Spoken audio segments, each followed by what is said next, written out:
Let's go strong because this president is trying to lead us into President Trump, he doesn't like public safety. He's a convicted criminal himself.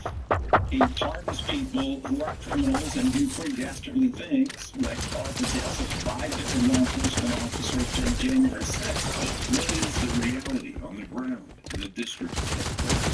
Came all the way down Pennsylvania Avenue this morning. I don't see no homeless people. A person that yet this age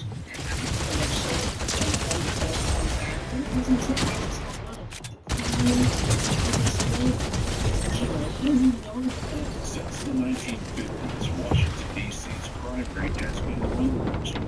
It all really began to go downhill following the assassination of Martin Luther King Jr. Non-violence in the civil rights movement. That's what shocked the doctor and Which led to riots and widespread property damage. that kid got killed in April and looked like all hell. By the 1980s, the crack cocaine epidemic fueled an unprecedented spike in violent crime.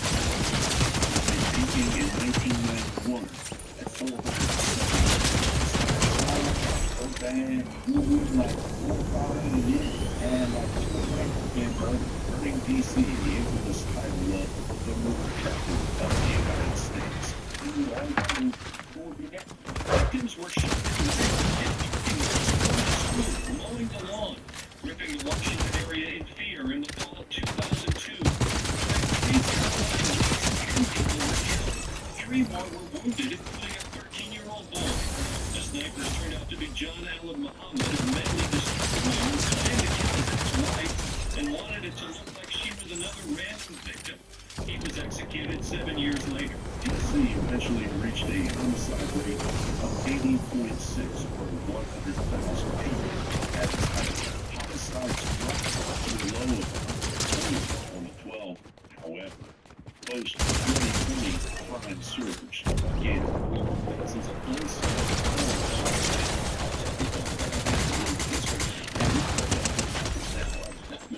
staff up enough to actually help out with an investigation. 430 fewer officers now than we did in 2019.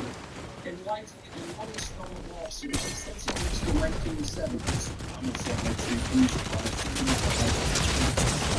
2023 and doubled. Police funding and security prosecutors lit the fire. Now only 24% of Washington, D.C. residents feel safe, compared to 40% a decade earlier. It doesn't have to be like this. We don't have to live this way. Genuine proof of influence.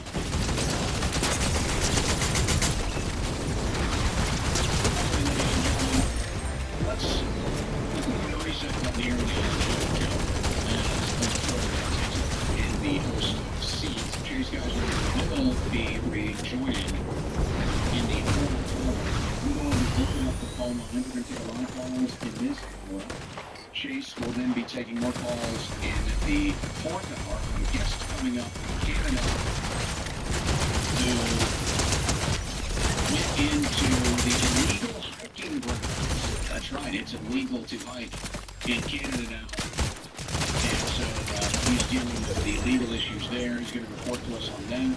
And it's funny watching these bureaucrats up there, even the ones that are working in the Parks Department, they come out because they're embarrassed. They make on their face.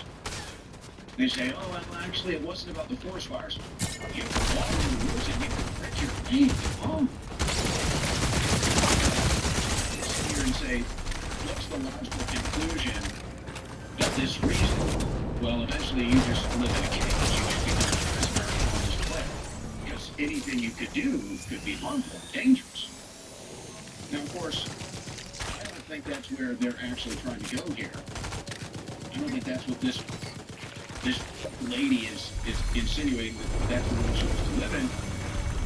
It just goes to show you what liars think. Oh, it's not stopping forest fires. Sometimes they do stop forest fires. That's the dangerous. They start the fire.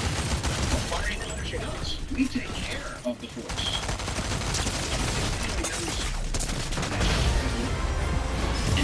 somebody that's an avid outdoorsman